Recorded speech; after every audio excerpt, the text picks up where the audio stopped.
a political party, of course, the minority has also reacted to the Ablikuma North rerun violence in the Sukachi. Wannan is a threat to Ghana's democracy.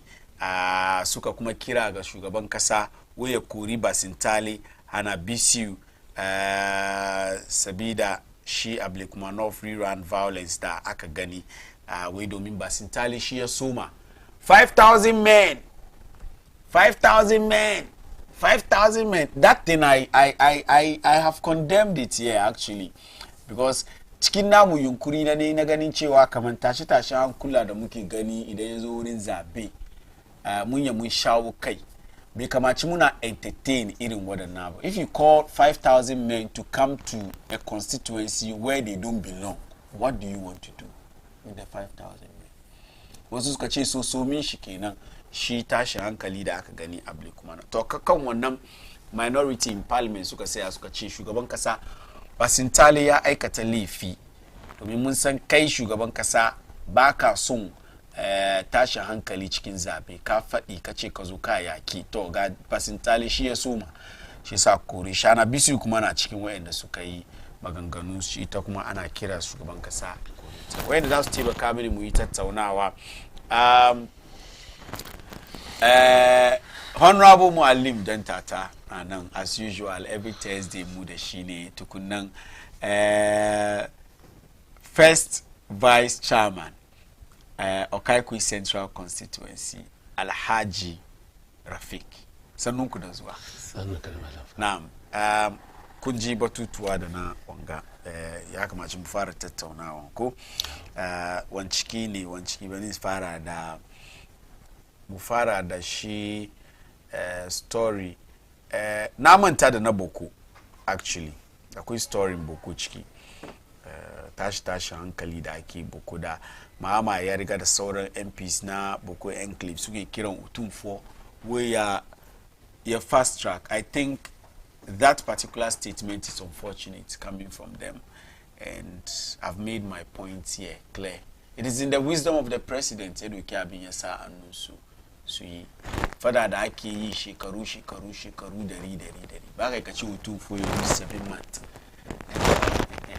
ya kawo peace Boko na ce a samu hankuri a bashi a yi taka sansan kai ya so idan ma an samu mafita a samu mafita mai gamsuwa. Shi sa maganar da ke ciki kenan mun duba waɗannan duka ba. First of all mun soma da shi mataki da shugaban kasa ya dauki na wato cancelling allowance da ke ba appointees na man fetro. Muallim na fara da alhamdulillah rabbil alamin wassalatu wassalam ala sayyidina Muhammad sallallahu alaihi wasallam. Da farko dai muna ma Allah godiya yau kuma kaman kullum muna isar da gaisuwa mai dumbin yawa zuwa ga masu kallo da sauraren mu fadin duniya baki daya. Gaisuwa ta musamman zuwa ga babban hakori da commander in chief of the Ghana Armed Forces, His Excellency John Dramani Muhammadu, inda kake da safin ga muna ma fatan alheri, muna roƙon Allah ya kiyaye muna kai, Allah ya karfafa ma gwiwa ka iya ka cika ma al'umman kasa alkawalin da ka ɗaukan musu. Leadership mu na zanguka kos kuma tun daga kan Alhaji Kuliyon ga da wayanda ke taimaka mai duka muna gaishe ku da safin ga Haji Mustapha Maslok, Alhaji Baballami da sauransu duka na gaishe su da safin ga. Members na kuma na Zungu Communicators Alliance na NDC ina muku barka da asuba. Alhamdulillah, alam fari ina gaishe ka, ina gaida dan uwana kuma first vice chairman na MPP ina gaishe shi da safin ga. Ya kake dariya Haji Rafik me baka dariya bugu da kuka yi muna kuka zo kuna muna gaisuwa ba sauki ba ne ba sauki ba ne. Allah mu da mai kyau. Haj, gaskiya ne game da batun cancellation da shugaban kasa ya yi na mai da ake ba government appointees. Na jin abu ne wanda ya kamata mu yaba, kuma abu ne wanda mu duka mun san ya taimaka ma ainihin tabbatar da daidaito cikin lamari. Domin in ka duba yau ma'aikatan ganan ga irin kuka da suke yi in ya kai wurin yadda suke kula da ainihin man motansu ma su je aiki. Akwai wasu manyan ma'aikata da ke fuskantar matsaloli irin haka. Saboda shi in president ya ga kaman appointees shi su kuma su shiga cikin shun da ainihin ma'aikatan ƙasa ke shiga saboda su san yadda za su iya su manage abubuwa kowa ya samu walwala da daidaito. Ina ga call ne in the right direction. Gaskiya ne irin abu haka kowane lokaci mun san zai zo da nashi challenges. Kowane irin decision da za ka ɗauki a shugaba za a samu challenges ciki. An samu waɗanda za su yaba, an samu waɗanda za su ce don me, an samu waɗanda za su ce kai su ma ga amfanin abun da kake yin ba ma. Saboda shi dole ne kanmu a matsayinmu na waɗanda ke tare da ainihin fatin da ke kan fawa mu iya mu bari mutane su fahimci muhimmancin abun da aka yin ga. Domin na jin wanga gwamnati na His Excellency John Dramani Mahama tun da safe ya zo ne da manufa guda shine mai manufan da zai taimaka ma ainihin tattalin arzikin ƙasa haɓakan shi da sauransu. Matsayi ne wanda yake rike da shi wanda zai taimaka ma mutanen ƙasa su feel kamar lalle gwamnatin nan na tare da su, abinda suke filin nan shi kuma yana feel. A wannan lokaci kuma al'umman ƙasa sun gane kamar gaskiya ya kamata su ma su taimaka in their own little way da za su ba gwamnati support a yi a samu abun da ake so.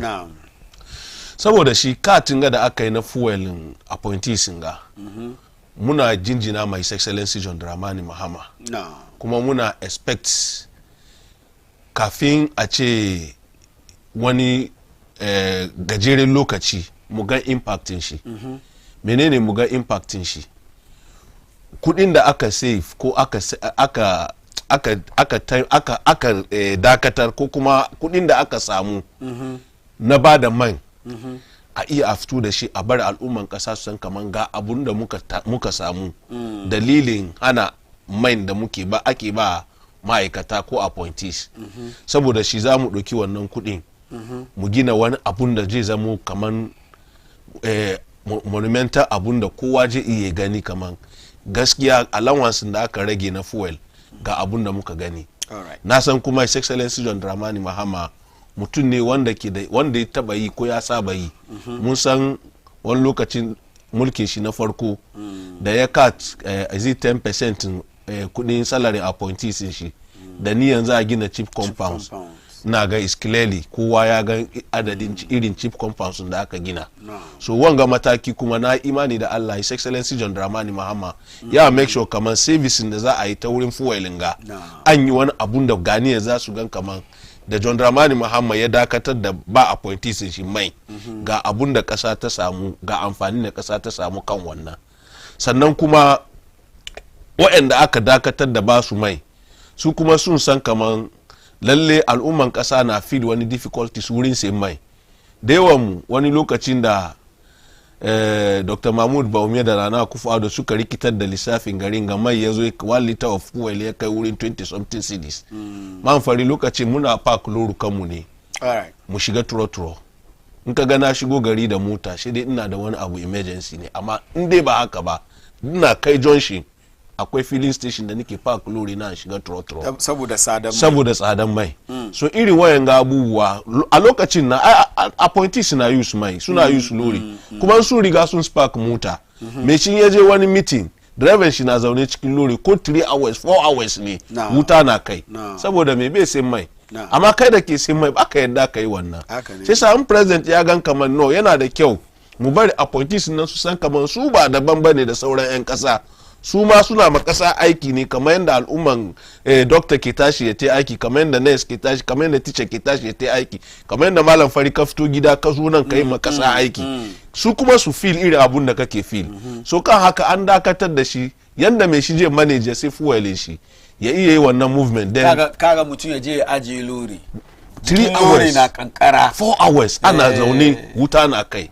So I think we don minister ya zama kifi. What kind of abun da kenan ya rubi kana ga kamar banna ne kawai sai sa in gwamnati ya dau wanga mataki ina ga wani abu ne laudable da mu duka za mu call mu support sannan kuma naga minority sun raise issues wai ba su fito a musu settings ne ka gani setting Samuel ku yayi magana da wai inda ake zuwa a karbi mai depo da ke akwai depo guda Flagstaff House akwai guda Castle wai inda shugaban kasa da gaske ki ya kamace a ce an gan a kulle wannan a yi ceremony a close wurin an close an kare in president je sha mai ya zo gwel sai ya sha mai ko wurin no ake sa ma kaga akwai wani magana sometimes muna bari mutane na fahimtar kaman ai da ba mu san abun da muke ciki ba ko kuma muna makanmu da ganga ai Samiya ku ba jiya ga fita government ba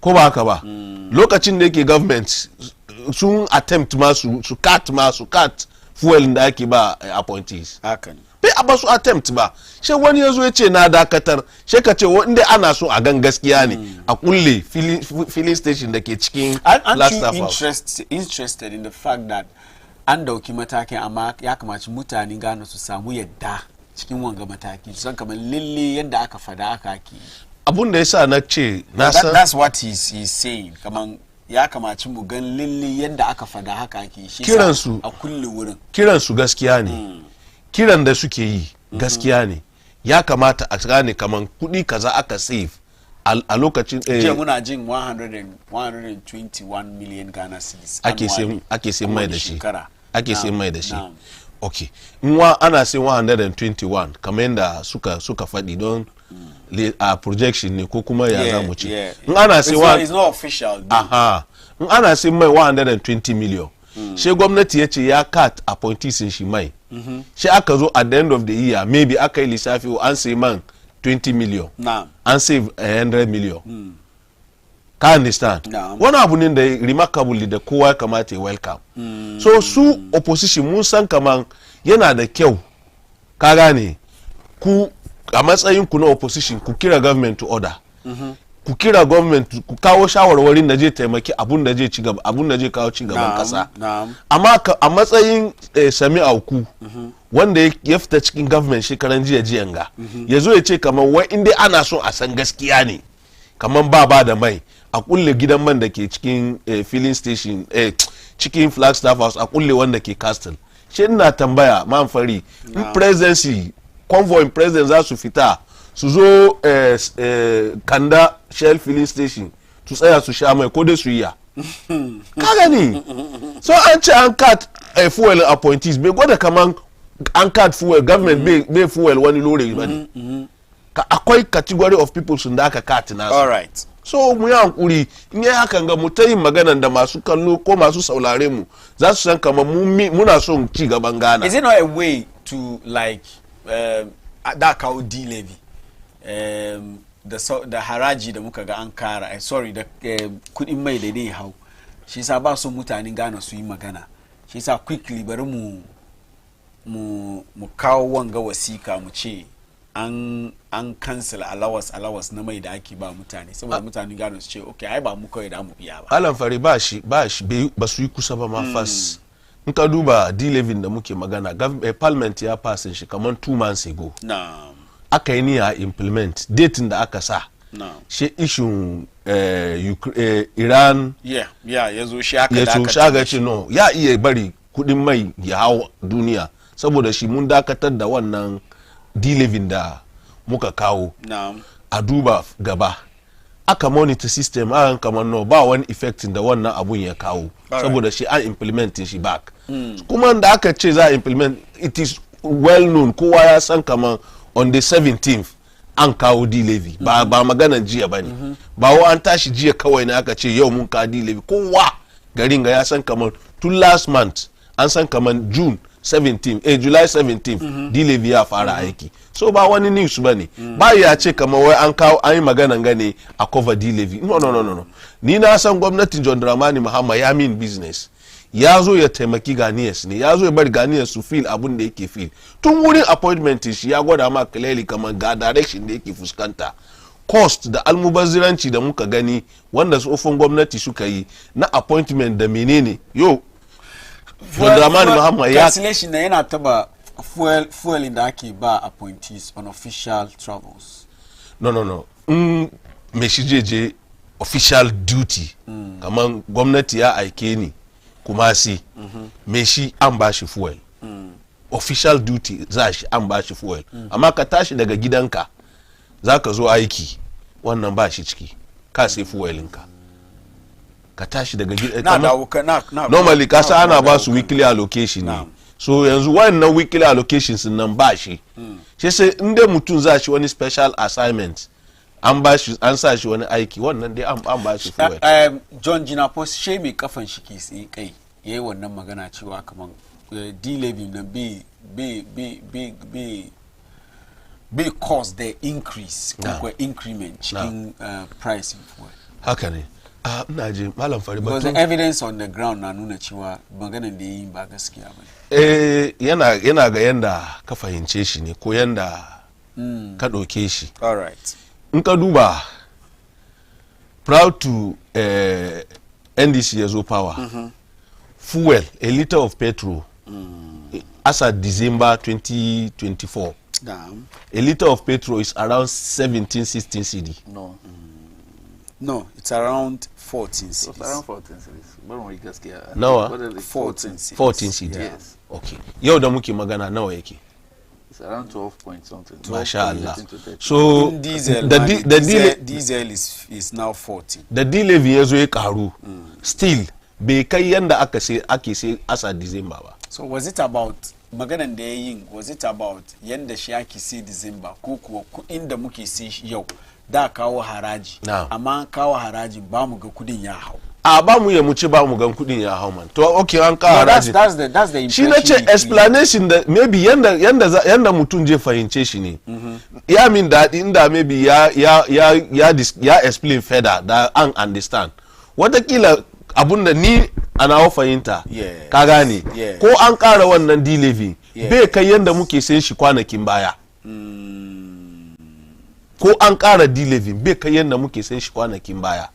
So amma as to a ce an ka ji maganan da yi. Na ji maganan ba ka ji maganan da na ba na ce bai explain maganan ba ne. Do we need any explanation? Ya kamata explain. It is clear. He said this in the House of Records, Parliament. Malam Fari. Yayi magana clear. Malam Fari ba House of Record ba House of Record Bosman Asare ya ce sauran uku karshe suka zo kuma suka ce mana 19 ba. Bosman Asare is not a parliamentarian.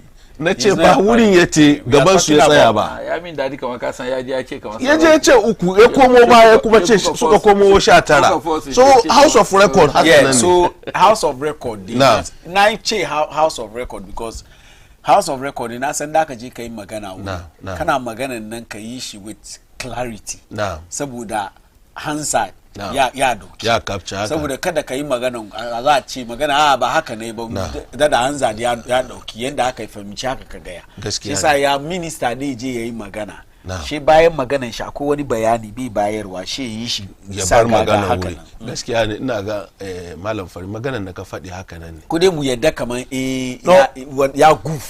ya goof no yes move on for now ni ban yance ya goof.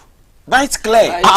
Ce na ce man nan ni ban yance ya goof saboda we were expecting that a lot of us who believed in what he said we were expecting that even after the implementation of the tax that still ni fuel kana son ka ga still 1238 na no say she 1065 before yesterday 1065 bon sun buga sunan filling station yo 1065 yo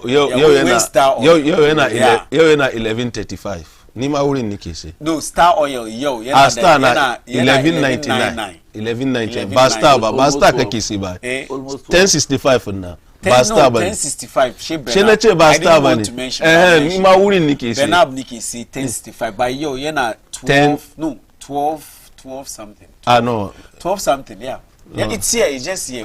Shi dai su ma sun kara kwarai. Sherifa check for me. No, shi ma sun kara kwarai ne domin ko gwel Goel it was 1238 ko ba haka ba yau da muke magana 12 Goel still 1299 bai kai 13 ba shi nike gwada karin da aka yi 12 but you know what I want us to stay with the 1065 because I always try to be very objective with things like this. Lokacin da abin ya rage inda yi magana NPP suka doki the highest price. Let us use the lowest. So let us use the lowest. Normally the lowest is, but you see this time the highest will favor your argument. No, so ko abunga. Ko come on, the same like CD the exchange. No, the same like exchange da sauran sunan ne. Ba wannan na ce mu yi amfani da Goel saboda Goel na highest but no. Ina so mu understand wani abu ne. Kamar wanda kake sai 1065 nan. Akwai inda ni ma nake sai 1065 ko jiya haka na amma yau da safin ga ya zama 1135. All right. So ba su kara ma ya kai 1 CD ba kamar 70 something pesos su kara. Bari mu move on. You've been talking for the past like 20 minutes. Ba damuwa kai ma kana da akwai 30 kai ma ka yi shi. All right, so Alasan Sise from Zenu, where the scrapping of the fuel allowance is good thing, so that the ministers will also pay the D-levy sum for us to fix our energy sector problems. We, as for Galamsey, the government in JDM cannot fail us, and we trust they will win the fight against Galamsey. It doesn't matter who is involved. Alasan Sise, good morning to you, Alasan Sise, one of our very, very loyal viewers. One way soon she used Imran, where Mohammed's fuel allowance cancellation is Krokro the John. We are not Jones. In G Yusuf Imran. Some people can write message. Where Mohammed's fuel allowance cancellation is Krokro the John, but we are not Jones. Tanku Kamil, we settings in Kwa 419 government, QNet government, NDC never again. Ahmed Rahman Ladan, we assalamu alaikum wa rahmatullahi. My question to the public is, what has the past government done with the toll booth money? What has the toll booth money, the Amber Karbai? Ladan, come again. Toll booth money, Sumber Karbai, the money that they didn't collect. You are asking what did they do with it? All right. Maybe you want to ask what they did with the e-levy money. All right. Kukache settings ni. So, malam farko dai mu masu sauraron mu.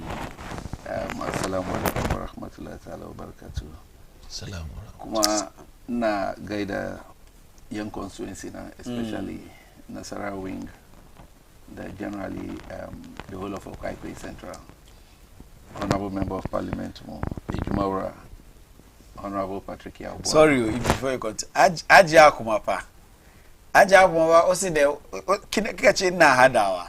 Don't go the phone line. Don't worry, Aja Lima na the phone lines later. Kan shunga mumbude phone lines. Farko na shi ba komai kamaci buga ya muku ba. Yeah, continue. All right, so by mun kare gaisuwan ga na son je firstly kan batun fuel prices. No. I think it's also important come on set records now straight.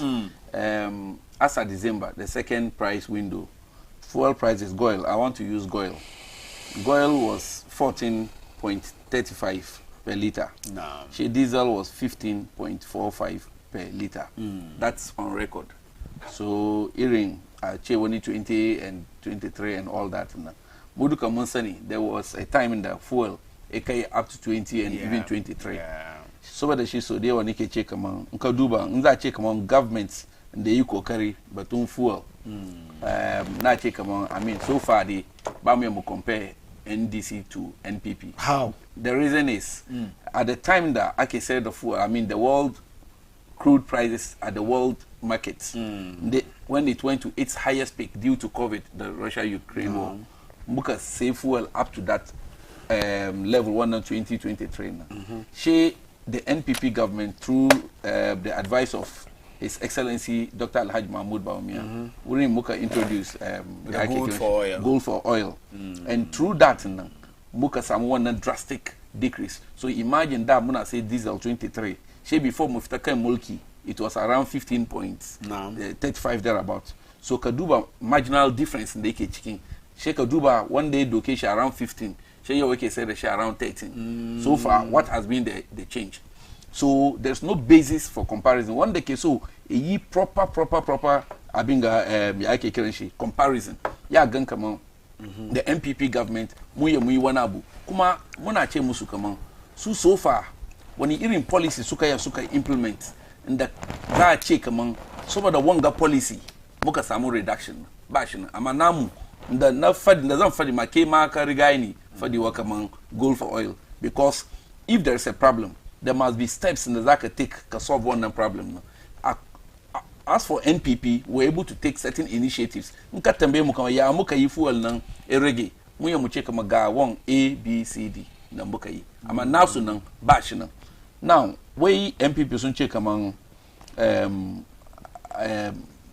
fuel reduction of fuel prices for government appointees na settings ni gaskiya I believed it even before the Naji from the NPP or members of NPP saying kaman settings ni in my own view haka ni na ganshi the fact is that mu duka mun sani maganan da Honorable John Jinapo AJ Parliament AE kuma da azumi batun Parliament being the House of Records she aka so ayi wani comparison ma and I was happy kaman ka draw attention shi kaman the Parliament is a House of Records now is so the shini the moment you are in Parliament ana kiran kame we honorable yeah but title day ni ake bayar kan I mean banzaba I mean you earn it because that is the House of Records.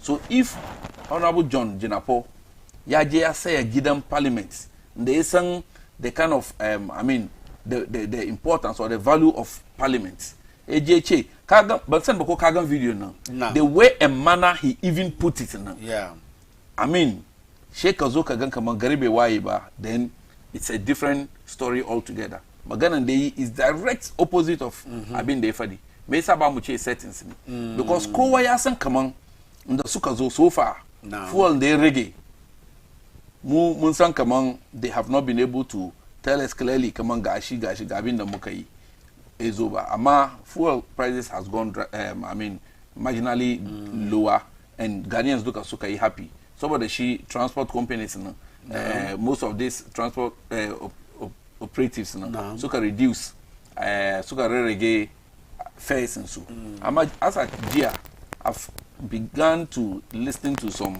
discussions around for increment of fares. Yeah, soon bad the one indication from soon increase because at the end of the day, if sector minister, it will not affect ex-pump price. But even in that one, how do I even believe it? No. Because Koda man I said that she 8 cedis. I can check we are going to pay a certain 1 CD on each abinga. Definitely there's going to be a certain component in the dabam beer my yo na beer because the quantity of fuel in the samuna I have to pay more to get the same quantity. So koya san kama ya on the prices na zai JB sannan. It will be the talk of town. Ko ina ainta magana shi in the media circles everywhere. So quickly I mean that in the she the kanshi accept kama initially time there's introduce one de-living there were some few issues she could hold on because soon san kaman they have to put another thing in place so that magana ezo I mean it will not be dragged because gashi yo instead of us to be talking about yake kiranshi that time it was not because of Yaki Daki Sakani ko Yaki man the last price when fuel prices went up even after the one Iran I don't know whether you checked there was an increment up slightly. Yes, it went up slightly. But Mesa Sheba Suyi even as at that time because they know that one is also going to come with its own cost. Because if it will not have any effect, I mean, then it has nothing to do with the international community. What happens there? Come on, the same NDC government wana buze faru daga America, the Russia, the Ukraine. Ghanaians da mu ce kaman saboda shi muke wahala ko yake samu wani toll on our economy amma at that time sun ba da indication kaman saboda abin da ke faru tsakanin Israel da Iran, there might be a certain effect of it, which means that clearly soon understands, ko soon agree kaman because Ghana is not in an island. We interdepend on other countries. So I've they faru other countries will have an effect. So clearly, certain namuka che sunyin now. That means that instead of Ghanaians, we talk about fuel price increase now. Gashi anka wana usabo we anche kaman and cancel fuel prices for government appointees. Now, the Naji interview Shamima Muslim, who is one of the government spokespersons, and she made it very clear, Commander Akache Kamang and cancel one of fuel allowances now. Way official business in the minister ko any government appointees eduka, fuel will be provided. Then I got a bit confused because at the end of the day, even the allocations in the Shia Batun Shindake Basu now, that allocation comprises of your official visit and maybe any other activity in the Zakai. So today, Mbeshi indicates he is the one in charge. Come on, maybe not official visits, official programs. He carry fuel, let draw fuel from either Castle, Jubilee House, wherever it is. There draw one of fuel. Yeah, okay. Who is the one that is doing the monitoring, the evaluation of fuel in the AJ Karbi? Where is it? So one year said message where Adanko Wanabonabu. That is clearly the Sukai. It's just to create a new story, come on, a storyline, come on, this is what they want to do to us to help the situation. But on a more serious note, the most serious thing is the de-levy in the Akakao. The quantum of money on each liter, you are paying extra 1 Ghana cedis on each liter. But e-levy in the Akakao, e-levy in Kai transaction of 1,000 Ghana cedis. I'm sure you know how much you pay. On 1,000 Ghana cedis, I think you are paying 10 Ghana cedis on e-levy. No. On this de-levy, you can spend the same 1,000 Ghana cedis. You are going to pay around 85 Ghana cedis. Yeah. Ama sumbar Ghanaians so understand, come on, NPP were thieves, Baraini, they are so corrupt, and a carbon couldn't for nothing. Ama gashi, lights in the kuka check kuna so could solve the problem lights. NPP administration, we were in power for 8 solid years. We didn't need to go and charge Ghanaians extra 1 Ghana cedis to keep their lights on. But we karbi 1 cedi bow. Mdamuka karbi dun so hanunku. Munzo mu make sure the lights were on. As at December, Nazamu hand over power Mabaku, the lights were on. I'm sure Kamakatuna, President Nana Danko Akufo-Addo, in his last State of the Nation address, Yafadi Musu, how he's leaving the country with lights. The country he collected and that done so, and today he's been able to solve that problem. Sheikh Uzo, within just some few months, Kuchemuna come on each liter. How wicked can you be as a government? Some of the fuel prices yaje down. So Yenzu mu check maza mu chire one cedi nankai. Mugan kama fuel prices now. Wouldn't it go further down? Me say yo GPRTU whatever pro to ako those companies. They say that today they are trying to increase it again. For so, government, there's a power scheme. Fuel around 14 cedis. Ye ku carry yabar abin ya kai har 10 cedi. In yazo ya ce ba ni 1 cedi dan ya taimaka mini solve dum so wani wickedness ke cikin one. It is highly wicked in the sense that the previous administration, the previous administration kept the lights on without taking even 1 Ghana cedi. So if Naka, your intention is that I can about fuel prices na so that sauki ezo cikin rayuwa mu ko ba haka ba. So nkai shake up more back. Don't forget that this same government, electricity tariffs, and first of all, increasing by 14.5% or so. The Gabaya Kozwaka Kuma increased 2 point something, which is in total we had an increment of about 17%. So 17% increment. So yo, go on Ghanaian the da EKB and light as of December. From December to today, from January 7th to today, the indices goes soon increasing by 17%. 17%. If the previous government was charging Ghanaians lower, but they were able to keep the lights on. Sheke Kazoka Kara 17% within 7 months. Yo, what did the KBN light bill duka? So check that end of KBN as compared to you. 17%. So if you cannot use 117% increment, could kick or solve doom so. 1 CD now, that guy could kick or solve. So career came do by NDC by their nature. Also came Magana one side. I mean, in practice, just the opposite of it. No. But at the end of the day, Kazo with the promise can also create relief. Out of creating that relief, have we not seen relief? No, we began to see some relief. Namuka begin seeing that relief. She didn't check the even dollar situation, all those ones. Last week, but one CD dollar. The IMF. CSO they should be careful with what they are doing, pumping forex into the system. But the IMF the governor of the Bank of Ghana says it's not. This is what he's saying. But at the end of the day, Muslim propaganda and NDC, I mean, they know they have the goodwill so far, so they still want to do the things that Ghanaians can. So what's wrong with it? As to whether it is sustainable. But let me ask you this question, so that you help us. What's wrong with this? Come on, ni muna da masala yanzu wurin CD da dollar. She na da wani kudi aji. She ne ce ni strategy na ne. Ndoki wannan kudi pump cikin system ne yeso CD mu ya samu karfi. What's wrong with it? What is wrong with it is the future effect of it on this economy. So shouldn't we wait for the future? No, because the future is going to be worse. So sha ce maka kaman me yasa muke zuwa school? Ka haife yaron ka ko yau kana biyan school fees. Wannan kudin da kake biyan fees da shi nan ai da kai wani abu daban da shi. Me yasa kake biyan fees nan yau? Kake ba diyanka. Saboda me? Saboda gobe e samu amfanin cikin. So if we are saying kama abin da kake yin yau nan gobe ya kawo muna matsala.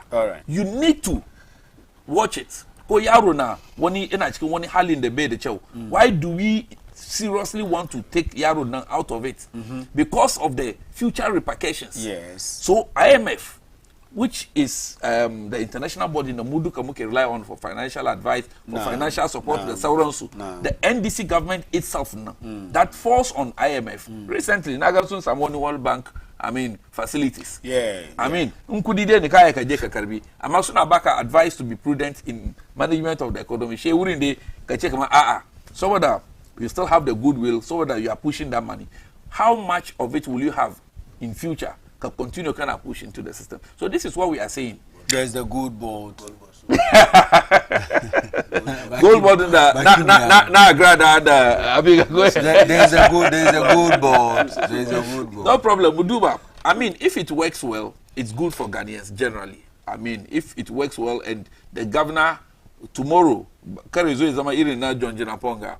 They say I can govern parliament, they check Gashi, there's no way in the way it's only a smart government. Thank you very much. Ama Gary Yawai. All right. So settings na kuke muna na kubar Ghanaians so understand kaman batu fuel cancellation na kuka ce kun yi na. Batu fuel cancellation na kuka ce kun yi na kubar Ghanaians so understand kaman kun ce any official assignment, any official business the government na zai involve in or any officer zai involve in and provide mission fuel. Kamubari, we shouldn't make it look as if we are cancelling it in general. There's no government official. No. Shopper Shanache. Mesa journalist na ita besha mima Muslim. Mesa journalist na ita besha mima wana Muslim. Sheta iwa nambayani. So yanzu. Good. So it's clear now. Come on. I mean, people can. Assign mutum wani assignment gafuel da zaka yushe. And secondly, kuma malam kagan convoy, the size of convoy, President Mahama. Kasan before Suzo Kain Mulki, soon ye won that campaign. When Nanado they interfere, the number of vehicles. Last week in Ghana Salt Pond. Let's say Nike they have close to 43. Close to 43. Close to 43. As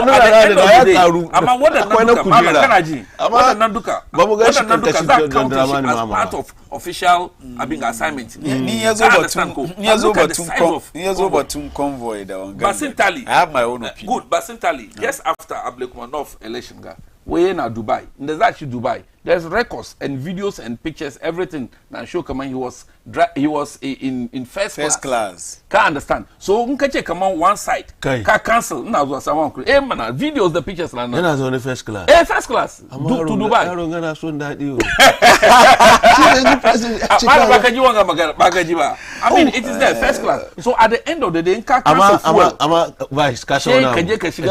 First class. Kasona abu. Ni da kai duka mun sai yanda social media da irin creators, content creators suke da ana iya mai da komi an show ticket an show pictures bar wannan duka barazana ne gon ticket ne ba yayi kana zaune dakin ka yau shi kai plane ticket yanzu ga ma cikin studio Allah sa ba haka ba so nace Allah sa ba haka all right 0553683010 oh yaro na so dadi you can send in your messages I don't know there is this release from the OSP's office Kang Mustafa Hamid the Tsarin Safiya. I think one of the newspapers Daily Graphic where Mustafa Hamid 9 others charged for extorting 280 million from oil companies. So if the release is ready, Barumud Goda where Mustafa Hamid soon extort Shida was mutani 280 million Ghana cedis. It's in the Daily Graphic, but then the release is there. My people, are you ready with the release? All right. So Labari they've taken it, but the fact that it is coming from the office of the special prosecutor, and don't press special prosecutor gani bangang aikindeki. So secure she sometimes barazana na da yawa ciki ya tashi kiki don ni tun da aka bashi wannan position ni ban ga abin da ya kulla mana ba komi bai ba kullun shi zo wani yayi kaza da doki abin kaman fadan akuya tashi bam bam playing president mama she know is very clean arwa yo ni ban ga ya clean shi mani wai saboda bai yaka ba I don't know whether kunga story Malo ya kake dubara for immediate release, OSP charges former NPA CEO and others for over 280 million extortion and money laundering scheme.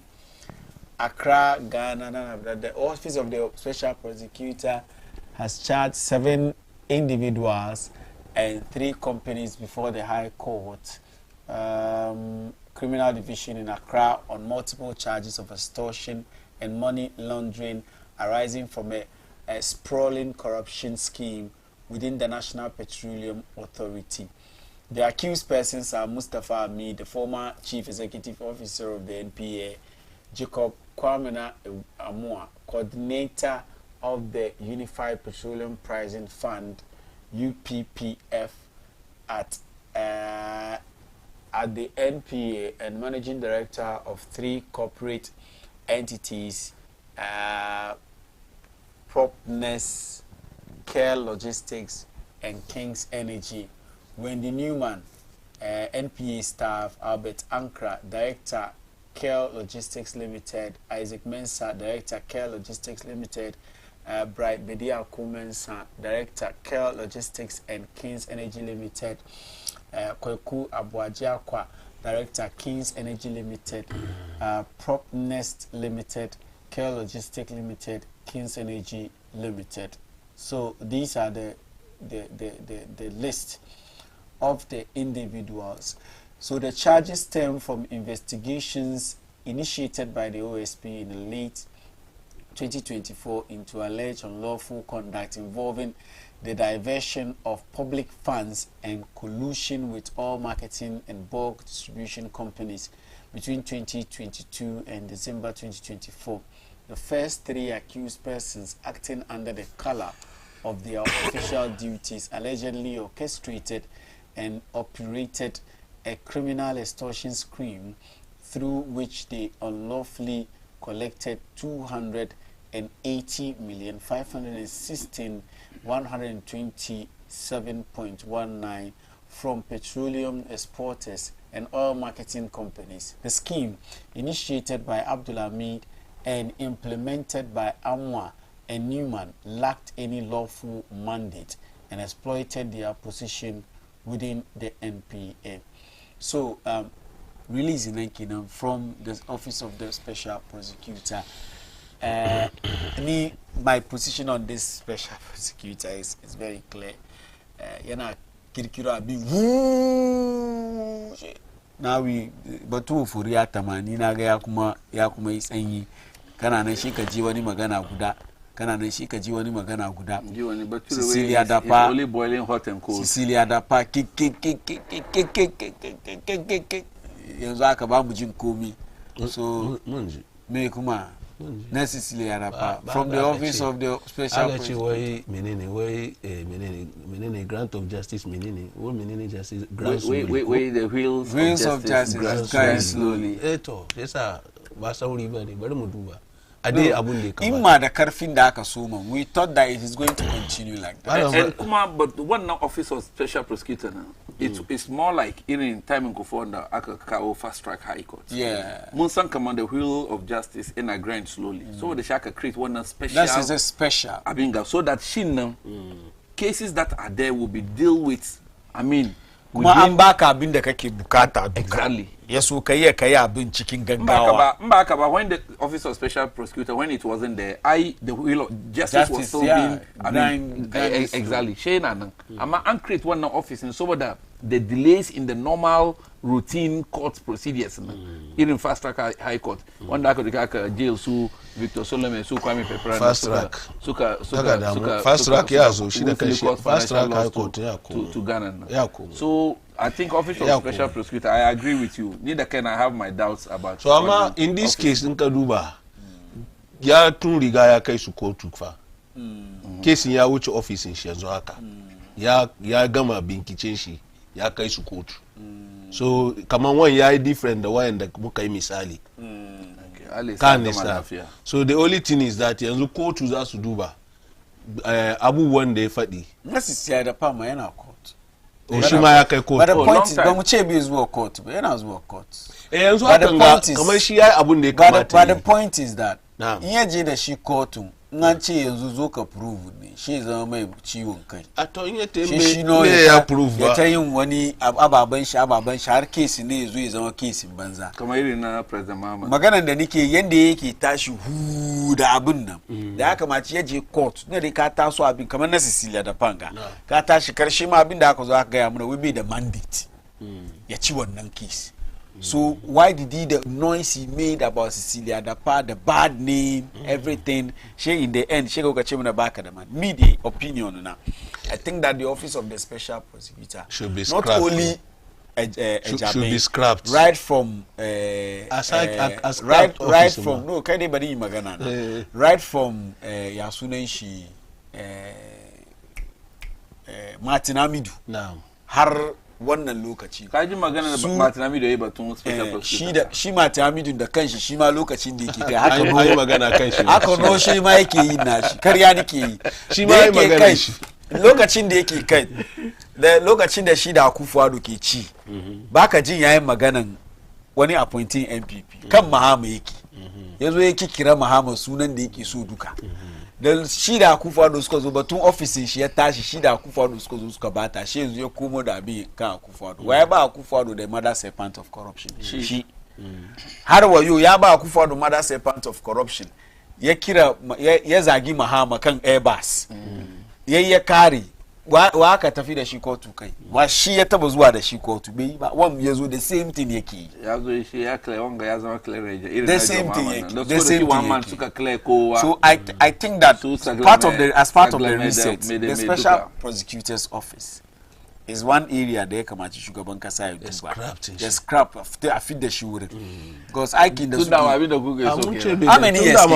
how many years da aka set up special prosecutor first time president no come on 2019 8 years come on 2019 no single significant achievement 8 years so why are they there? Why are they special? Suna da budget. Why are they special? Suna da budget kwana ba su komi da suke so. So ni frankly speaking yanzu ya ban stories inda ce suna aikin su da kyau.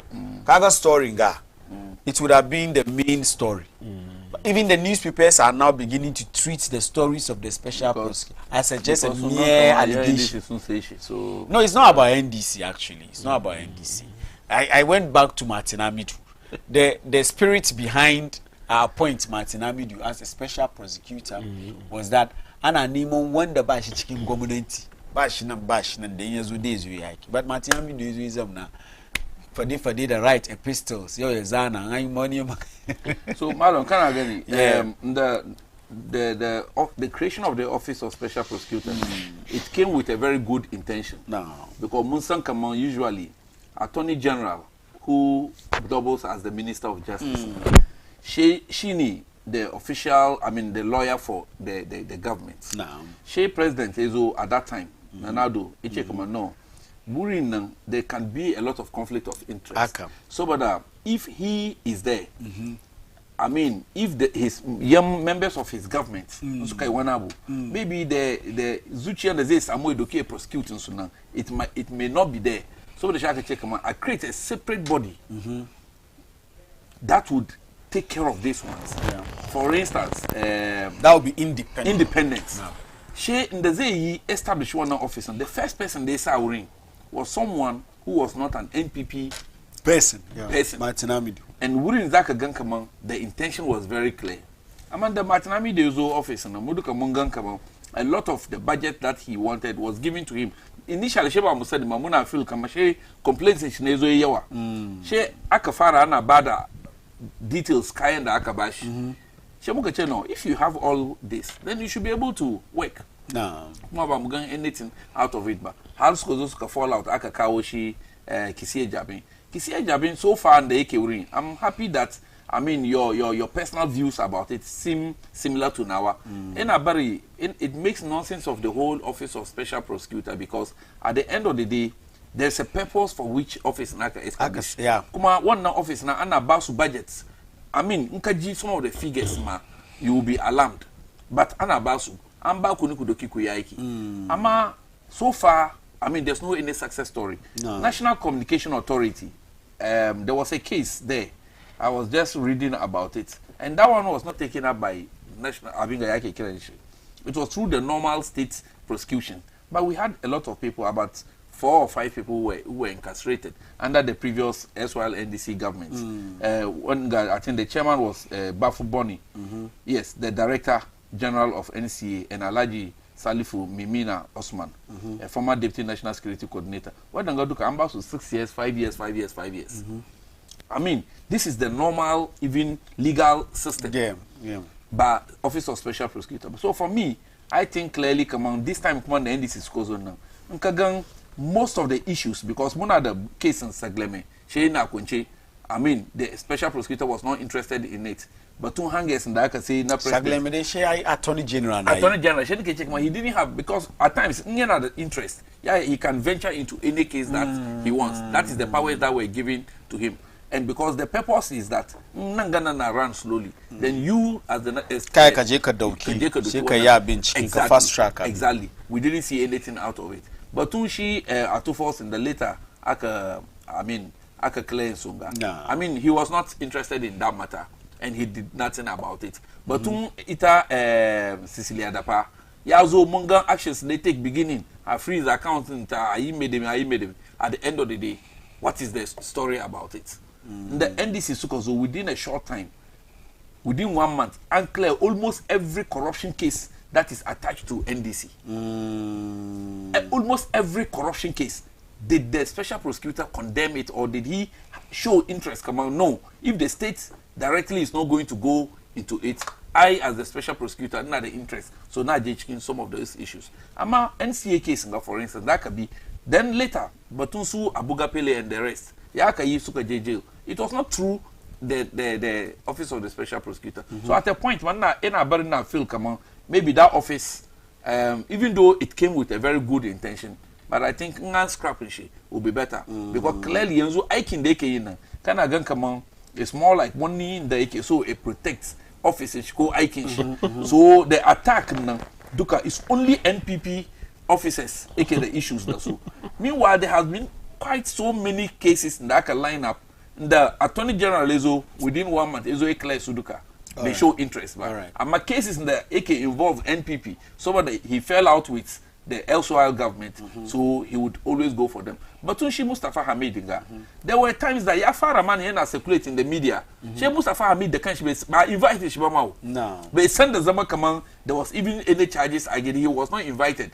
She Kafara cannot engage media, and that is one problem with one office. Because almost everything they Ike in the Ekmate Yuduka, she are taking Shaban Senibako is another media house in the Aka Crate ring. Almost everything the next minute is in the media circles. But in actual sense, that is not supposed to be Ike in the Ekmate. Mustafa Hamid, she sang the Zamaba. She the Abi Ezochiki media, approaching, so right, guy Muskoma no. In fact, I don't know about what you are talking to. Aka Kirashi. Kuma Gananga, Nina Sankamam, we are working with the rule of law. One guy is an allegation. Yeah. Until a court of competent jurisdiction, come on, between NC and Ghana Nakira, officers and NDC and Ghana jail Sungaduka, the Su Abuga Pele, the Su Medeme. I mean, case in RL Jingada, Sauransu. I mean, there were allegations until they were proven guilty. And the Aka proven so guilty, Aka sentence in Suduka. Now we can say clearly that those people involved were criminals. Right. But as it stands now, these people is just an allegation. Yeah. So if the special prosecutor, now the case, he should proceed to court as he has done and make sure that they are following the issue to its logical conclusion. Ghana, we are always quick to bastardize people. Mobile Mutani should look bad, so look at also criminals. When in actual sense, the only body that they declare criminal go haka shini court. So unsuna court muduba yenda a case in they carry. But I believe strongly, come on, most of these things are mere allegations and nothing good will come out of it. All right. Wait, the special prosecutor is trying to please Mahama. That's all. But Mahama will sack him at all and scrap the office. Kamar yadda mu duka muke magana. Ya min daɗi dan wana ya raise wasu issues. Ya kira wasu members in party mu wayanda Attorney General ya prosecute. Ya dakatar da Aikins. Prosecution da ake musu. Yeah. Ina jin it's very interesting kuma masu kallo mu da saurare mu sun agree da maganar da zan faɗin ga. Nana Akufo-Addo da Dr. Mahmoud Bawumia 8 years suka yi cikin mulki ba 8 days ba ba kuma 8 months ba. In kun kama mutum ko in kun kai mutum court da zargin shi na ya aikata wani laifi cikin 8 years ba ku iya kun prove kamar yayi laifi ba. She ba kesin duka ya fara 8 years ba. Wannan kwantar da hankalinka. Kwantar da hankalinka. In 8 years ba ku iya kun tabbatar da laifin mai shi ba. She wani ya zo ya ga kaman abun da kuke yi ba prosecution bane persecution kuke yi bai da need ni na dakatar da abun ban da interest. Me laifin ka for you to continue the process. Court ya ce court da aka je da su court da kanshi ya ce they are clean. So nawa cases so nawa cases ke court Attorney General ya ce ya file nolly prosquire. And what did we say then back when me so nawa? You see, for the sheer money that's involved in Saglemi, how are you? There are some people who feel that case in Saglemi, government in Gayazu ya doki inkuri ingije ya ajige. Tambayan da nayi. Save mutane. Tambayan da nayi shekara takwas. For you as ba wani worry. Mu already mun san kaman ba komai ake yi ba. In akwai wanda ma za a kama shi. Amma na Ofuriata akwai wanda. Nace in akwai wanda za a kama shi for causing financial loss kan cases Saglemi. Gwamnatin NPP ne. Domin inda aka bar aikin nan da kayan ayyukan da ke zube gwamnatin NPP suka zo fawa suka ki attend to kayan nan suka ki yin aikin nan suka bar kayan ya lalace su ya kamata a kisu wannan nan amma ba mu ga so yanzu baka understand ba wannan nan amma ba mu ga kun doki mataki kan maganan da ka ga yanzu ga ba gwamnati doki wani shi nake gwada ma process da aka doki shine wa'anda dama maganan su na court kai no ka ce justice the wheels of justice grind slowly so maybe lokacin kun gani lokacin willing dai kewaya ya zo a samu maganan yanda ake so amma da kuka zo shi kuka ce ku kun zam na daki kun duba magana kuka ga kaman ba wani gaskiya ciki which hunting ne why don't you allow the court to establish that then you say so gobe ka zo ka kama furiyata ina zuwa baki ne soka ka zo ka kama furiyata kana jan shi a basa ne sire ka zo ka ce muna shi yayi laifi wannan kana so mu yadda in baka yadda ba court ya ce yayi laifi me za ka yi saboda shi ce kuma na ku da shi ku samu hakuri kuma da hankalinka kamar ku dai kar court ce amma da wani da court ce Hajj Shafiu samu hankuri kana da dama as dan kasa kaje da magana court na'am so mu gwamnati mu ko attorney general ya duba case nan ba wani merit ciki ya discharge cases nan a matsayin ka na dan kasa kai ma ka koma court ka ce ga evidence da kake da shi akwai case gwada evidence yake da shi yana da shi mana indai ka ce kamar baka maybe yana da shi ni na ce kamar abun ba wani abu shi kai ka ce wa akwai apart from attorney general yazo ya gaya muna kaman political witch hunting wani evidence shi ya nuna ma mutanen Ghana kaman because of this that you see we are talking about a matter that is already in court iko ka ce I'm not interested Allah bai sa an nuna ba bai sa an nunka ba wanda Allah ya sa Allah ya sa annu shi constitution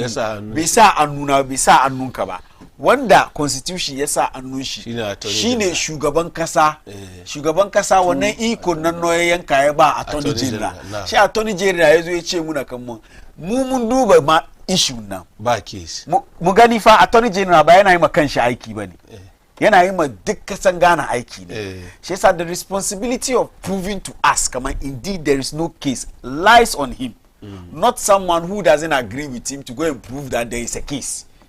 I don't know whether you understand my point.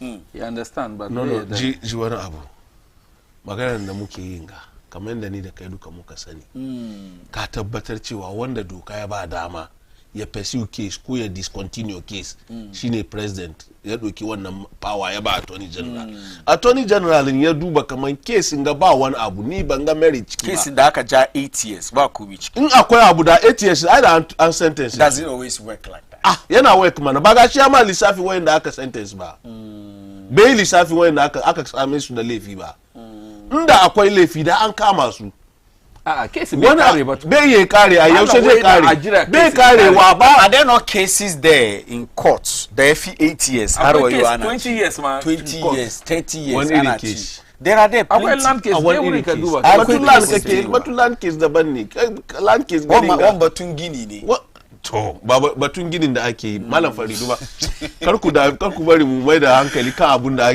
ba shi cikin topic mu ko yana cikin office of the special prosecutor ya charge Mustafa Amin.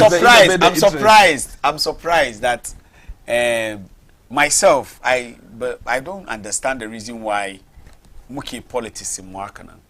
You see, sometimes controversies in the kill. There's a case that is ongoing. Kazu political witch hunting. Go and prove it in court as attorney general. Finish. Go and prove it there. Let the court pass a judgment. Fine. But don't say because I'm back at Dama, Canada equal kache can discontinue case. Yes, you choose that mum. Nka choose one. Na sheka che muna muishuru nka muyi magana. Amma na wani dai washe gari no. Ba shi attorney general ce wani kai magana ba. Because what you are saying that if we have evidence we should take it. En kuna da issue mana. In me shi ya ce ba issue. That is trying to tell us that we should shush. Kana da issue ka fito da shi mana. All right. She what was the hujja? She menene hujjan da aka je ka tambi. Me yasa court nan bai to case na away ba ba case. Tambi attorney general. Court na the right. Nace tambi attorney general. Ka je na stupid case. Court judge ya do wannan case ga dai. Tambi attorney general. Ya wulga magana. Tambi attorney general. For all these years. Nace ba. Court ba su ce kaman ai buga magana ya wani hankalinka kwantar da hankali ka tambi attorney general ya zaga ni ban da wannan ansa ba da ka tambi attorney general ban da wannan ansa abun da na sani nake da batun baku na I think it's very serious some of the local I don't know but muyi batun baku I think that would be the next yeah agree kaman we NDC scammed us and we voted for them but now we've regretted Malama Rumesha we she enjoys your submissions. You should keep it up. Okay, we MPP was unlucky due to the global crisis. Thank you. The NDC is lucky but messing around. Time will, she wanted to write expose them. Expose them. Yeah. So Muduba Boko is very important. Now if you are Jiamunji Shikaranjako, yeah, Mahama Yariga the Soren MPC Boko na Wanitashi Ankali ya kunure. So of those kai maganganunsu. Sooner my kira chiwa kama I withdraw military the kiwurim. Because according to them the military went and did something. We want to stay to Anjan Kuna and Papa Sa. Yeah, she said, I don't know intelligence in the military. Let's put that one aside. He's calling on Otumfuo to expedite action. GNI Magana Kananechi, it is wrong for him to call on Otumfuo to expedite action on a conflict that has been going on for hundreds of years. You can't call on Otumfuo to be quick about it, about resolving the matter. Magafire nyazoana yi mukuma musaba kimuchiki Alaji Rafik. Well, me now kind Batum Bokunga is just a straightforward thing. Sometimes I think muna politics yakmato mugani kama masu jim maganganu da muke yi zantutukan da muke yi mu yi very careful. Kaga some of the Batum conflict in Bokunga. NDC soon a lot of make a lot of political capital out of it, to the extent that for the first time in the history of Abinga politics, I check among Akwai polling stations that aka vote NPP suka samu zero. Meanwhile, what the non-polling stations now? NPP na the polling station chairman, polling station secretary, polling stations youth organizer. And there were other polling stations too that aka vote NDC suka samu zero. Good. Yeah, it's not only MPP. Good. We're in MPP both. Some of the political capital in the two parties now, so can make out of. I'm happy you are saying two parties. Exactly, so can make out of Boku because it looks like I mean most often machine and name power. Magana the guy mamutani na nyezo into power.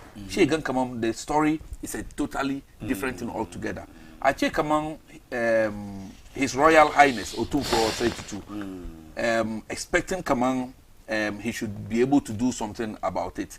No. For me, I won't say Kamang it is not a good call. It's a good call because at the end of the day, she Otumfuo na the track record. In the case in Yana Abudu and Dani Ezo in Yendi, I mean he was the head of. I mean there were three eminent chiefs. Nakachiri, Nairi, Yagbongura, Otumfuo was the head. Yeah. And eventually, Muduka Musan Kama, it is through one mediation Otumfuo, the other eminent chiefs, Eber Mukasamu peace at last in Yendi. In the Yao, the Gombawa, I mean, they can now be proud as the Gombes again, unlike the issues that came before. And it took an NPP government, she Nana Dongano under Nanado's leadership. Mukasamu everlasting peace in Dagbon. Kuma to complete the process. To complete the process, yes. Yeah. But I mean, the whole process was started by J.A. Kufuor. Yeah. In fact, the Committee of Eminent Chiefs, in fact, the Waku Commission, which was established to look into the matter, was established by J.A. Kufuor. Yeah. The Committee of Eminent Chiefs was established by J.A. Kufuor. But it took Nanado. Established kuma cikin under J.A. Kufuor kuma wannan abu. It's under J.A. Kufuor ka fara no kai gaskiya ba under Kufuor ba under J.A. Kufuor conflict no under J.A. Kufuor conflict ya tashi conflict na no so under J.A. Kufuor conflict na zuwa no samakuri na for instance conflict in Bukunga conflict in Bukunga shikaranjiya an ji an fasa statue an kashe yaran amma ba wannan rana wannan conflict an kashe yaran su kure kuma ba wannan rana ya fara so let's ba under J Kufuor ya fara yanda ya fara analyze under Kufuor aka form Waku commission ina so ya ce under Kufuor ka san an interrogate Northern Regional Minister Kufuor then an sa shi cikin yana cikin wanda aka zargi ko yana cikin wanda aka zargi Northern Regional Minister then da wani minister kuma ne kama is it but you see you see let us agree you are being unfair to him let me tell the reason why you are being unfair yeah accept come on both parties Be blame one party. Yachi both parties. Go back. Ya ma strategy, ya ma plan. Wannan dole. Ya wanke fuskar amma inda yake tiyan gashi mu duka muna kallo. Amma dun da dai ya ce both party. Sai kai ma lokacin kai ka ce both party shekai wanda dai fi maka. Mu ci gaba ya kure. In the next 2 minutes. No problem. Kaga NDC so dai gaskiya dai ba su so gaskiya. Kasan su saboda propaganda na ya yawa wurin su na. Amma the fact is that I mean it's a serious matter because it's about lives and property that we are talking about. Imagine kaman kai fe danka me shi dey complete JHS. So tana cikin yaran wanda aka kashe na su uku. One of them just completed JHS wanda suka zana and then the next minute out of no fault of one innocent girl. I mean, she's just killed. This is a national security matter. And the matter, I mean, I don't know whether state of emergency, and the President Mama declared state of emergency in mining areas. I think this is in the need state of emergency. And surprisingly, the same maganganu da aka gaya musu assurance na aka basu because President Mama ya je wurin ya gaya musu kaman wai baya samu gari guda da sarakuna biyu. Meanwhile, sarakuna biunga for God knows how long. Haka suke zamne garin nan. You understand? Sheka je saboda kana neman power. So mutanen sun doki support su duka suka doki suka bashi. So they are expecting come on su party to zo power press conference. Suka nuna bachin exactly. To the extent that Anna called for withdrawal. We naji kama we Mahama Yargama we ye shiga cikin garin Bokuma we is now a challenge. Not only exactly. One of the MPs she was even the chief of defense staff. Their house. Even the chief of defense staff was attacked. Even the IGP in the Ejewurin. We saw the IGP's convoy being attacked.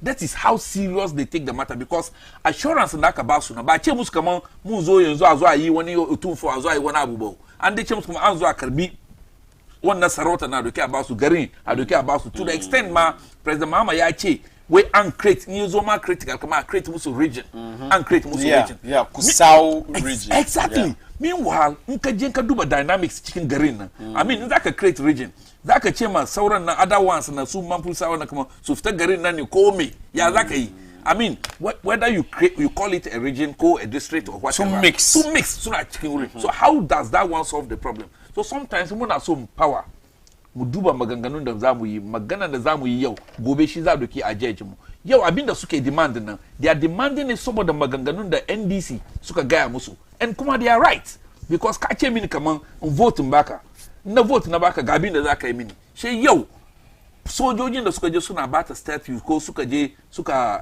I mean yi abinda aka yi wurin nan dukan they believe that wadannan sojojin nan they are from their state kuma who is the commander in chief of Ghana Armed Forces President Mahama ko ba haka ba so if the commander in chief is still the commander in chief she wadanga babu abubuwa na abuku cikin garin nan I mean wa za blame they have every right to blame the NDC government Closag soon present 8-point roadmap to peace in Boko conflict Closag union now yes that's the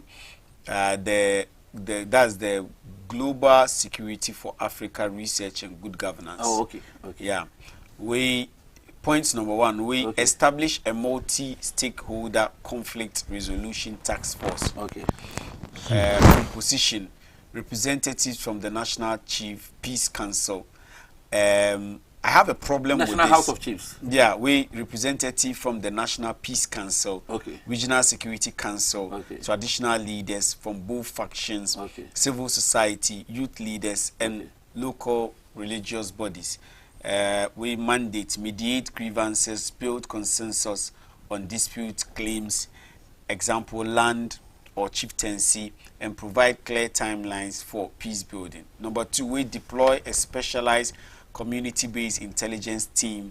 Number 3, enforce a localized curfew and control movement policy temporarily. I even have a problem with the point. I have a problem with point number 1. You see, these organizations, I'll tell them to shut up. Yeah, I'll just tell them to shut up. You see, when you say establish a multi-stakeholder conflict resolution task force, is it not going on? It's going on. Otumfuo is doing it. Exactly. Who told you Otumfuo is sitting at Mensha Palace alone and he's handling who also them says that BNI, the intelligence. So sometimes these organizations, Suke Burma, I don't understand. the same thing. Mama yargejism na I expedite action. You see, they should just shut up. Shigochi. Ina jin wani issue na bako haka ya tashi. Ni haka ba jiyau ba ne, ni ganau ne. Domin ni haifuwan bako ne. Tashin bako. Hausan nan na gwada. Ni bako ne full. So incidentin bako ko abun da ke faruwa bako ni yana affect na directly da indirectly. Baka gaya min da mazauna na ban kai ma kai magana duka. Kaga shi zai yi magana. Mu emotions za mu yi magana saboda yana jikin mu. Exactly. Muna feel bad. Wayo. Yanda dan wana ke explain abubuwan da ke faruwa. Kana kaman yanda yake jin shi kenan. Amma mu da muka fito cikin abu in za mu discuss shi ya kamata mu discuss shi dispassionately ko me ake faɗi. Haji barin baka wani labari. 2021 I think 2021 issue na ya fara kuma back. Wallahi da abun ya faru da incident ya faru no first call da umana za ta min wo kai ke tiya media kai ke samun dama kai magana kan duk inda maganan ba koyi taso fidda bakinka. Wallahi mahaifiya tana buku amma da abun ya yi karfi yanzu haka tana ta ci ma wurin broda na. Amma akwai families. Gidanmu na ni komi na bako. So that makes it very difficult for you. Komi na bako. Kowa na bako. Komi na bako. So always ni in iri haka ita so abun da nake yi ne mu duba effecting the problem nan ke ba mu yan bako. That's it.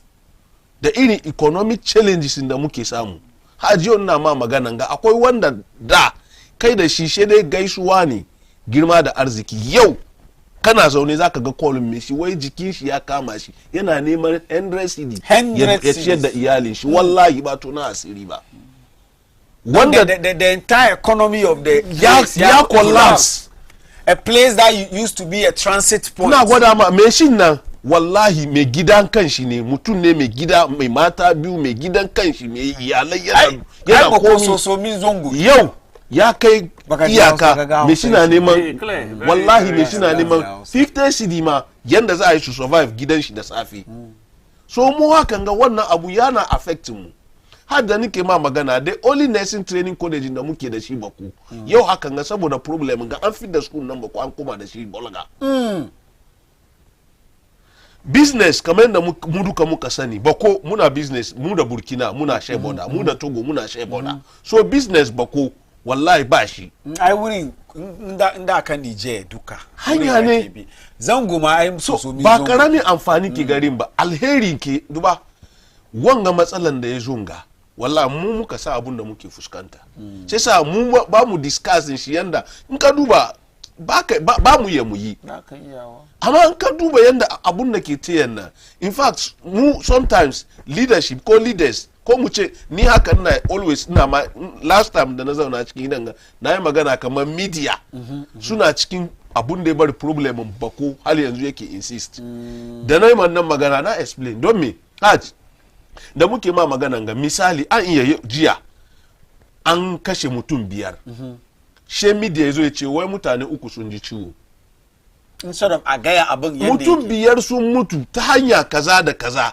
she gwamnati ya ga nauyin problemin nan a san matakin da za a ɗauki duba wani NGO abun da suka zauna suna analyze wo a yi 8 point ko 8 point akwai more than 50 points duka an bi da nake ma maganan ga curfew mu ba ko mun shiga curfew 1 hour ka taba ji duniya a shiga curfew 1 hour aka fito an fito da safe 8 a koma 9 mun yi shi bako tsananin curfew 6 to 6 ne 8 to 6 5 to duba mun yi curfew mu fito 1 hour kawai 1 hour wallahi ku fito 8 o'clock da safe ku koma 9 o'clock ba ko mun yi shi you won't continue so su da suke zaune su tuna 1 points da me it's very painful. Our main problem it's is very that painful. the politicians need to be extra careful. It's very painful. The comments that we make now they are holding them accountable for the things they have told Bajia the commenting da Mahama ya riga yi for instance da na kare na open phone line shi wani ya kira abinda ni nake surun na fargabanan shi me shi zo confirm yes wai ngotumfo ya san beye ya be ya bar ya fite kanshi ciki ya so su yi fada su kashe juna. Look at this. Mutu dan boko. Look at this. No, that's what they want. Dan boko sai na ce inda ce baka je ka ce kaman yayi abin cikin gaggawa ba ni na wani ga ya ma mutanen da suke wurin ba su san abin da boko ke fuskanta ka ban su san yanda Ghana sauran Ghana ke ci gaba as MP ya so su understand kaga su ka understand din shi haka nan an yi hakuri wannan rike da makami ya aji wannan rike da makami ya aji domin ba ya zamna ci magana she ina rike da makami kana muna duban juna da makami haka she ana ci magana she aji ka san ba kesin ba kuma ka san akran gaba yana nan ka je nan I don't know da safe da baka saurare ni ba in ka je wuri akwai wurin manfusawa akwai wurin haka ne amin mu duka trigger yazo let me take you back lena gwada ma ka je a shama haka zaka ga mu duka muna wuri kaga kusa shi kaga mu kaga mu yan zango kaga wani in ka je ta cima haka nan ne ko ina haka nan ne let me take you back na dagbo lokacin Kumasi Alaba ana yi fadan nan wuri an yi wuri wannan matan su ina ana yi fadan an yi fara wurin hanya ya trigger nan da kyau. So it's something that 05536830 but mu pick one or two batun yamin da Yakubu Abanga karan da lamsin da suke yi na serious kare da suke magana kare da suke magana na cikin firan bakun nan kai wani magana kaman president ya musu alkawalin region that was not the case. Okay, that was not the case. No, but I think the president wurin suka put one request. Okay, they win election first official assignment to president Bokoeje. Yes, I remember very well. Nete ya kuma ya reiterate ya ce ba iya create region cikin lokacin da wurin da ba kwanci hankali. So ba wai shi. Assalamu alaikum. Wa alaikum salam, sunan ka da inda kake kira. Malam Farikon lafiya. Lafiya lau. Hajiya Halima ne mai lakabi Hajiya kuma fa da freedom fighter. Hajiya kina hadawa. Kana hadawa da safe na duba kada aka bude full light. Ka bude ba shi ne bari da Malam Farikon na hadawa. Da naga ni da kaina da naga message nan. Na san batun phone line ne. Ina jin ki magana. Mallimu. Hajiya. Allah kiyaye ka ya ba. Na mi Hajiya. Hajiya Nifa. A balan kai ma Allah kiyaye ka. Amin.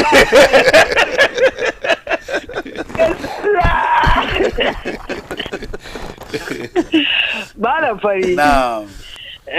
Ka ga wa dan wana dan MPP nan kaman Abanga Alasan. Na'am. Ba shi kaman ya sunan shi deputy chief of staff su da aka gan shi yana kidaya kudi da aka kawo mai ya ja yi galamsewo a banga ba shi nan haka nan da yake nan shi da yamin duka yasa ya bar zama cikin studio na yana batun a banga wallahi galamsen da yake yi nan ba shi bane kariya ne kare zama ya wanga duba ta ga kasan mun ga ba mu son gaskiya wallahi duba firan bakon gan da kuke yi Allah kusan kamar hawaye na ya fi fito ciki dona ma yanda na ji mu'allimu a narrate maganan nan kana gan kaman cikin shi na tabbasa haka ne kuma kowa ka zama mutumin kasan ga inda kake da kanka kan wuyanka wallahi ya kai cikin ka yi maka tabbasa haka ne saboda rayuka ake wasa da sunan wo amma ina so yan MPP su san kaman in dai jiya bai da kyau yau ma bai da kyau to mu duka mu gama mu faɗi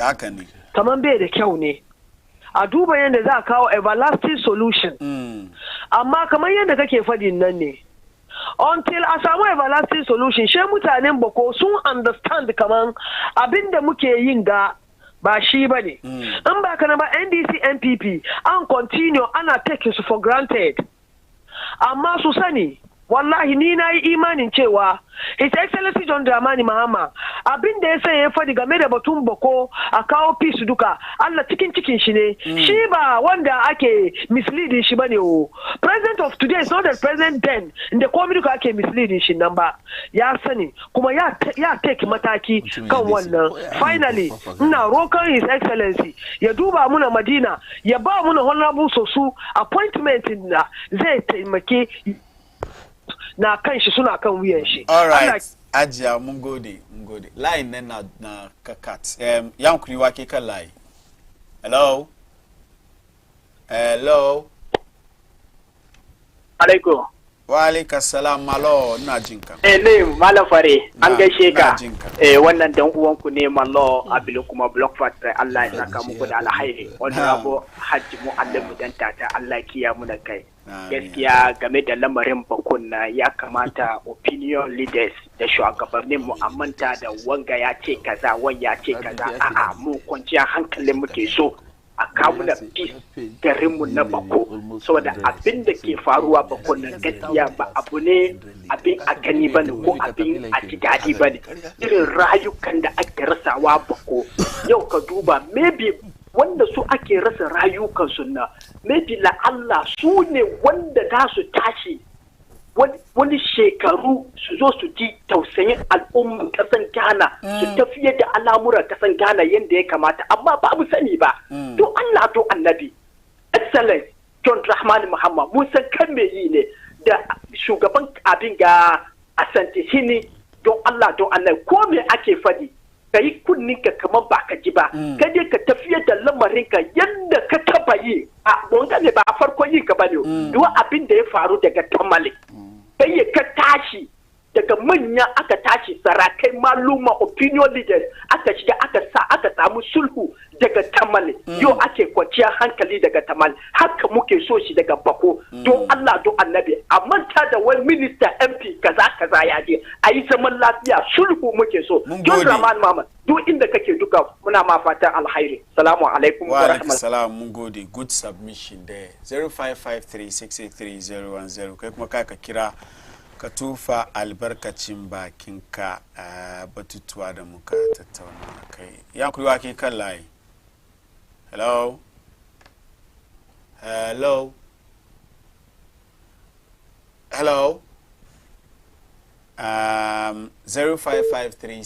0553683010 ya kuri wake kan layi all right ya kuri wake kan layi Assalamu alaikum. Wa alaikum salam. Sunan ka da inda kake kira? Sunana sai Arafat, calling from Mushizu. Na jin ka. Gaskiya ina son da yi tufa baki na cikin maganar kun ganga. Na'am.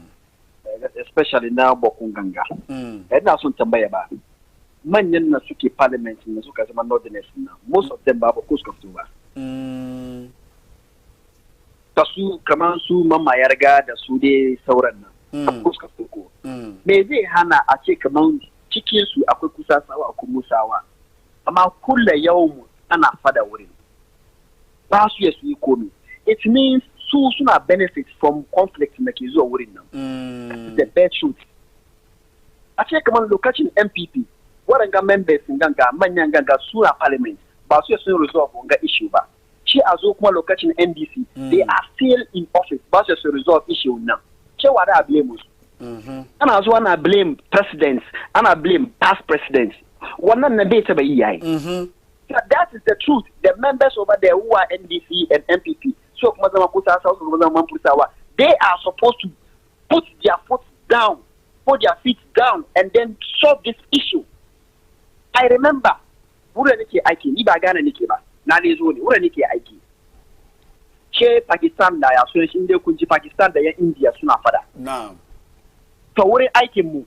akwai Pakistan akwai da India ce nake tambaye su to garin kuna fada ce ne nan ganga kuna zama kuna ci abinci kuna ki kuna ko ba da suka ce min ne ba saboda election ne sa media suke project wannan kama ana fada ba su ba su involve kansu su youth nan da me yasa na youth ba ko su ba su ci wannan abu in ka zo kuma sai alaba akwai dan kusasi akwai dan manfurisi akwai busangane ana rayuwa me yasa ne ba mu fidda kanmu cikin wannan fadan nan this thing is disheartening wallahi ba kaman wallahi station ga na respecting ku ba na yi wani magana ya affect yan bakon ganga ankuri yawa naji ankuri Allah ami mun gode kwarai 0553 mun pick last caller ya so mu dasa ya ankuri wake kan layi.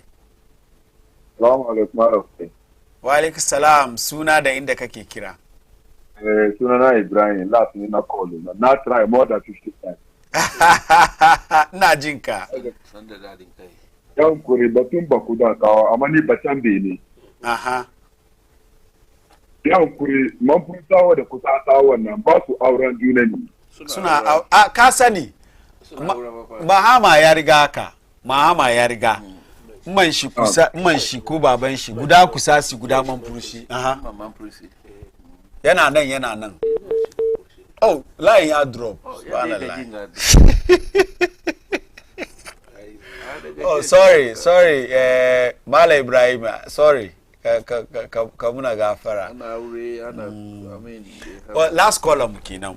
1 minute ya so mu tashi. Okay, so lokacin mu ya wuce. 1 minute na dai amin ciwo kaman batun galamse ba mu yi ba amma the most important thing ya min dadi kaman Attorney General da kanshi ya zo da statement ya ga muna kaman Joseph Yamin da Yakubu Abanga Vice Chairman NDC da organizer ko we they are complicit in galamse so we they are complicit in did he say they are yes wait the report wait report in the zone where is a credible report. I don't know whether you heard the statement where from a credible report Maya implicate Subiu she Attorney General described one report as a credible so report. It is on that basis magana that they are complicit, so it means that and you want an investigation and gaskiya jiya naji shi Abanga ya ce kaman if he's found culpable he's ready to put down his position. That's fine amma it should not end there. Kar su zo daga baya a zo a cleanse su. That's the most important. Kar su zo daga baya a doki wanga yi wani camouflage maybe suna da wani different agenda da suke so su yi in suka yi maganiyans gaskiya su suka ce muna kuma za su zo su jara batun galamse wai mu MPP mu muka bata ruwa mu muka bata forest muka yi yau bill nan na parliament halwa yau ba su sun pass ba kaman kara mine cikin rivers in the forest. NDC suna da absolute majority da za su take only decision so in ba su yi shi yau da gobe ba it means su da kansu suke gaba aikin nan. And finally batun D-levy ga wani abokina ya send message na gwada ma muallim ma where I just filled my car and paid almost 100 Ghana cedis D-levy and I got home to meet Dumso in Tamale. No AC. That means I say over 1,000 Ghana cedis. No. That's good. Oh, Lore. Maybe I use maybe I use Yaris now. Maybe I use V8. In V8 ne kai. Yes, V8. V8. Yes. Ina zuwa. Yaris that Akoni Yaris. Exactly. V8 ma nature Lexus ma you will take more than this. Muna finish. You understand? 500 and something. Actually where you be about 100. Where you be about 100. A V8 tank of V8. Exactly. Yeah. Exactly. Where you be about 100 Ghana cedis. 100 Ghana cedis. Listen. No, listen. 100 Ghana cedis. For every 1,000 cedis you spend. No, but every 1,000 1 liter. No. 1 cedi. We have done the calculation. Every 1,000 Ghana cedis you pay about 80 Ghana cedis. 85 Ghana cedis. So kade bari mu doke shi ya sai 100 liters of fuel kina 100 no 100 cedi mana kan ko wani 1 liter nawa aka kara 1 cedi doke shi kan gallon 1 cedi kan gallon for so I'm just telling you now 100 liters I'm just telling yayi kokari ya taimaki Ghana wait kuma abin da wai an ce kamar malam jiyo wai an ce kamar za ka ba mu da time wai an ce za ka wait let me clarify it I'm saying that 30 seconds. I'm saying that Lore Yaris long boot da muke da shi nan ma I'm feel it's around 500 and something almost 6 V8 go for every 1,000 cedis you spend on fuel you are paying 85 cedis. Yes kayani 85 cedis na wanga karamin lori ka feel 500 and something V8 yeah back 1,000 exactly. So I don't think I spent close to 700 Ghana cedis. I mean, so gaskiya on in my concluding remarks an ce za karbi wanga kudi a doki a solve Dumso amma gashi wai abiya kudin ya kare da kai gida kuma wai ga don so ya kuri zo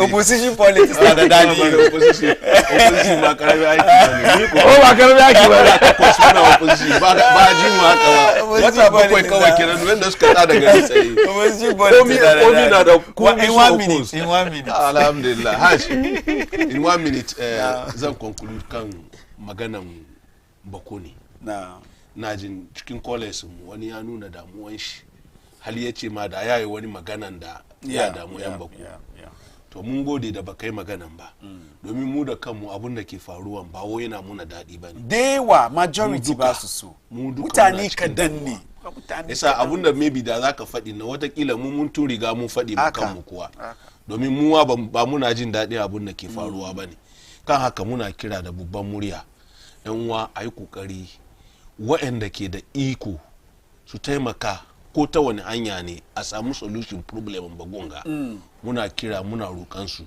su sa ikon su ciki mu samu sauki domin abun da ke faruwa wurin gaskiya ban muta bakinka ba iko nan ne na akwai wani iko da ya kai na hutufo garin ga especially ya zo wurin mediation sarauta haka an sa abin annun shi ni na wani na kaman shi wanga kungiya da suka turo wani wasika na da sauransu ire-irensu da su suna da ilimin komi amma an ba su ma ba su ya su yi shirin kawai mu abinda mu wani ba wani abu da muke bukata yau apart from da ka rubuta wani abu kan boko roki mutane wurin kowa ya aje makami domin na ga kaman an aje makami shi ne ban aiki hutun fuwan nan ya yi sauki amma kar wani ya zo ya gwada mu da yanda za a yi a shawo kan matsalan an tun sa hannu hutun fuwa kuma an san hutun fuwa ya yi shi sa ka sa hannun shi in the wisdom of the president so kada mu zo muna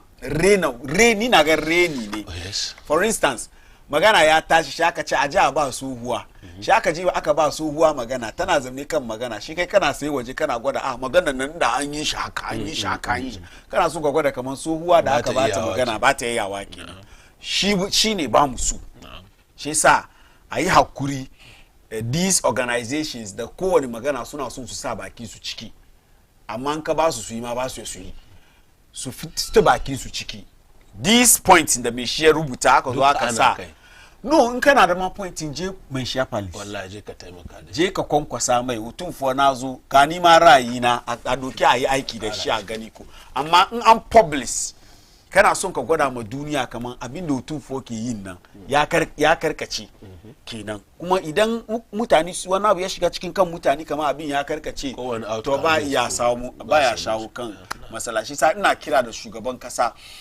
these kind of organizations nan a yi musu magana su daina magana kan batun boku yanzu haka a bar mu utunfo ya yabe shi ba ka ba ni na ce utunfo ya kasa to shi dai arabadan abada kenan sai dai annabi sallallahu alaihi wasallam masu kallo dan lokaci ne babu dama buka muku shirin Tsarin Safiya har wayo ina tuna muku the Umma show very soon will blast your screen shi sa ku yi tagadin shi ku jira yana zuwa sunana malam fari wayanda suka taimaka min tattaunawa da aje mu na topic da muka yi insha Allah yana da interest insha Allah mu yi wayanda suka taimaka mini Alhaji Rafiq shine the first vice chairman of Kakui Central Constituency tukunnan masu sadarwa ɗaya daga cikin NDC in ya zo wurin sadarwa zango muallim dan tata honorable mun gode kwarai da zuwa da kuka yi a MCR Sharifatu Ayuba Eric da wato Alex su suka taimaka mini da yawanci shin ga muna yi shin ta turanci saboda su nake yi don ba su jin Hausa ban sa turancin da cin nan ciki ba bai yi shi sa ya kuta ni na yanzu na yi Hausan kawai ban yin ko turanci ɗaya ciki don ni dan kuma su ne assalamu alaikum warahmatullahi ta'ala wa barakatuh wa alaikum salam